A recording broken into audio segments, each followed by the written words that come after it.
Hi, I'm Liz. And I'm Rhea.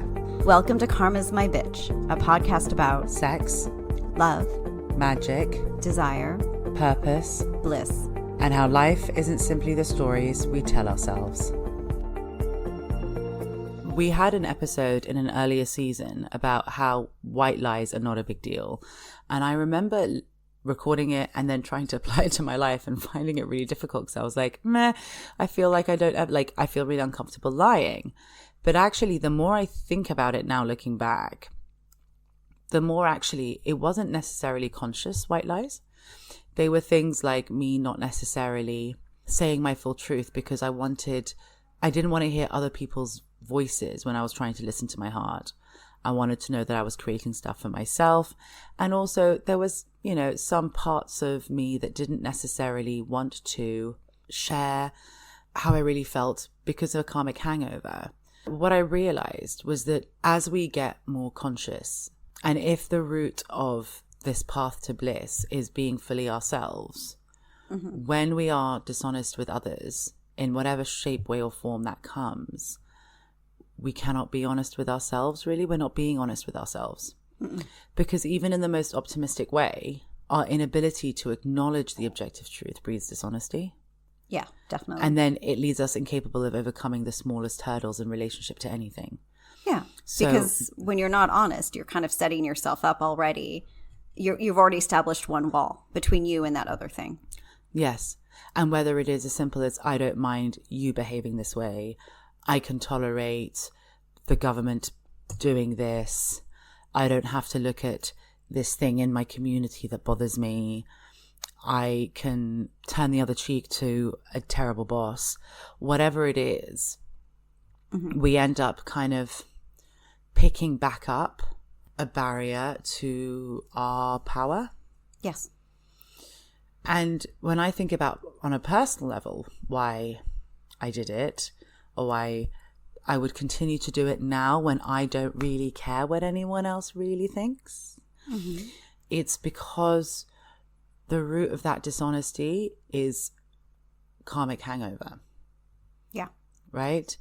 So for me, it was, I know that I'm independent. I know that I don't want to need you. I know that if I make too much of a fuss about your behavior, I might lose you. Like whatever that is, right? It's still kind of linked to like my old bullshit. And it's problematic because it means that I can't really fully show up as myself, aka the most beautiful person in the room. Or as we kind of talked about a lot in season 12, because I'm not fully owning myself. And I found that what was quite difficult personally was that line between owning myself and forcing myself onto others. Yeah, which was really just a karmic misconception. The idea that we even force ourselves onto others. And all of that dishonesty comes from our karmic story. Because it's the first lie, which is that we are not good enough.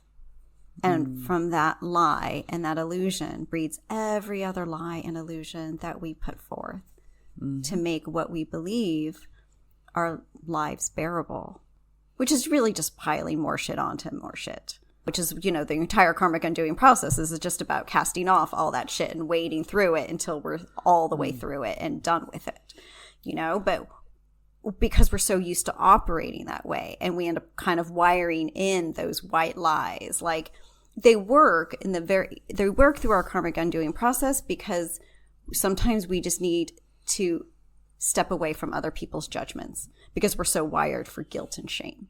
And those often shape how we behave and our perceptions, which is why we adhere to the rules when it comes to dating, which is why we tolerate the bullshit in our jobs, because everything is about our survival.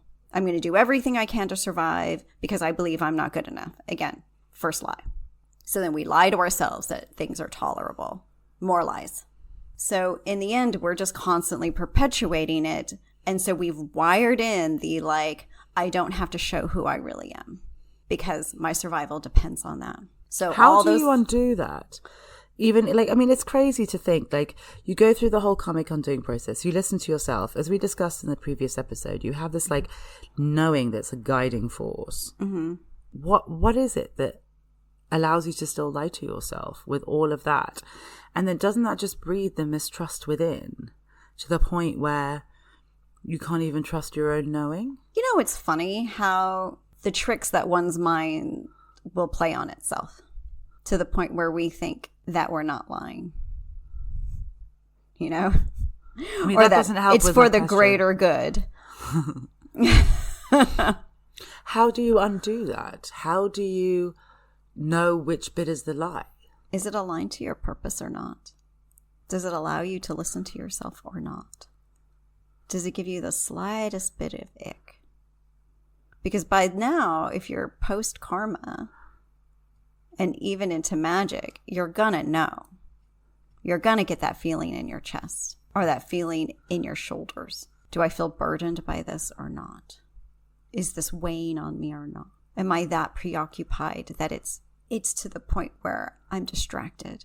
Because it's all there. I mean, as we said before, all the information's there. We have it all. The whole point is, are we ignoring it? And we get to a point where it's not your fuck this from your karmic days of just like, I can't stand this anymore. It's the like, I can't stand myself. It's what we talked about in the previous episode where our frequency, we can't even operate at that level of dishonesty.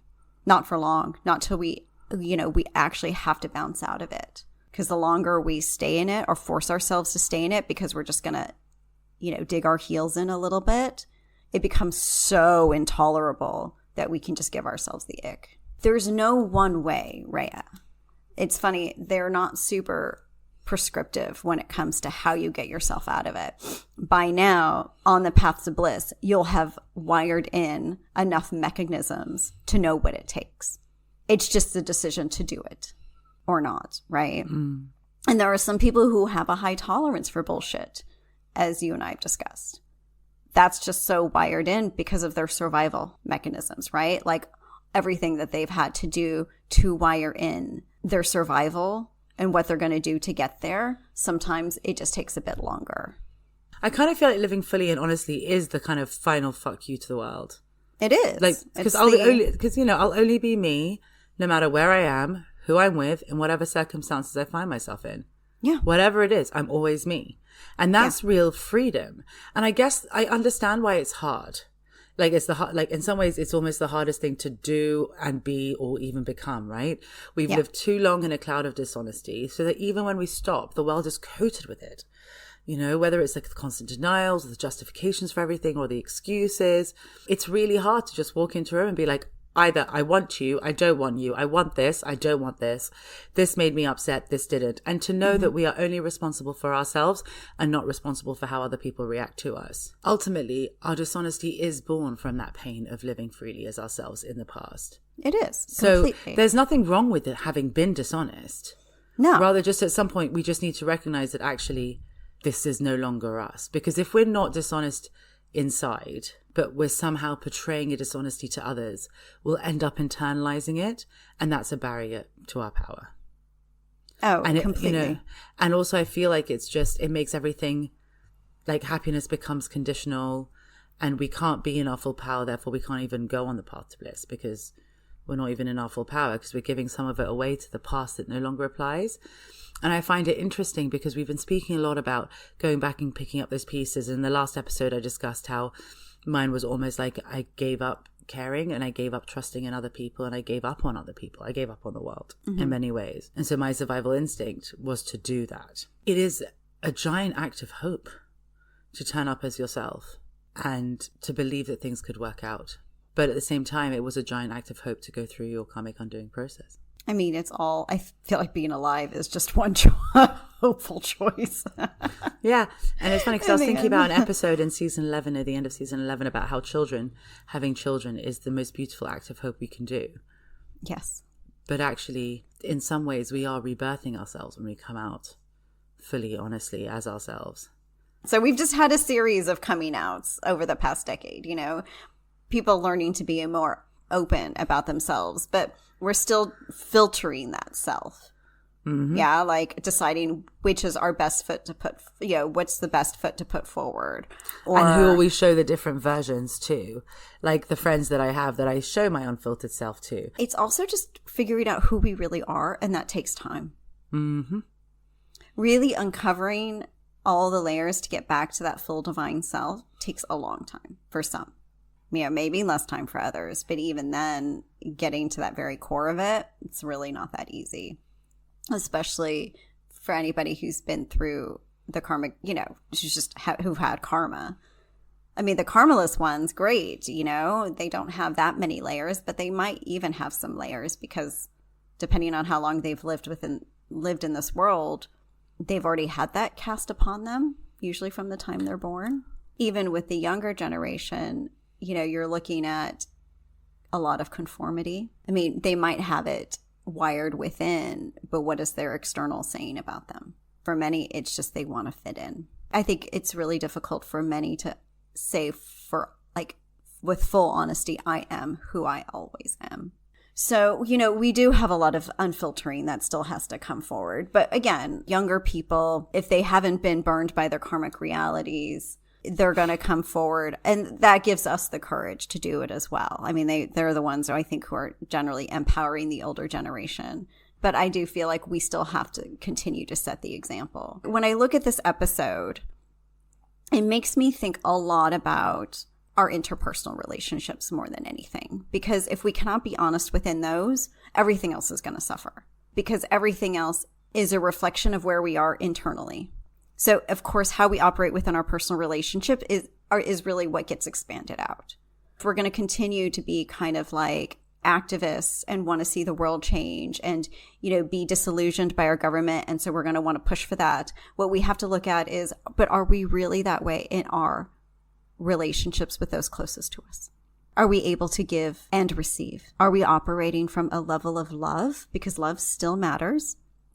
Even in bliss, as we said, it matters because that's what we were wired for, especially those of us who are old enough to remember the significance of love and that vibration and that light. So can we still hold the light? If we are not honest, even if it's just simple like lies by omission, where's that light going? Because any lie, any level of dishonesty casts a shadow. So if that's how we are going to continue to operate in our interpersonal levels, we can be assured that we're not going to be able to operate fully when it comes to all the larger issues at play.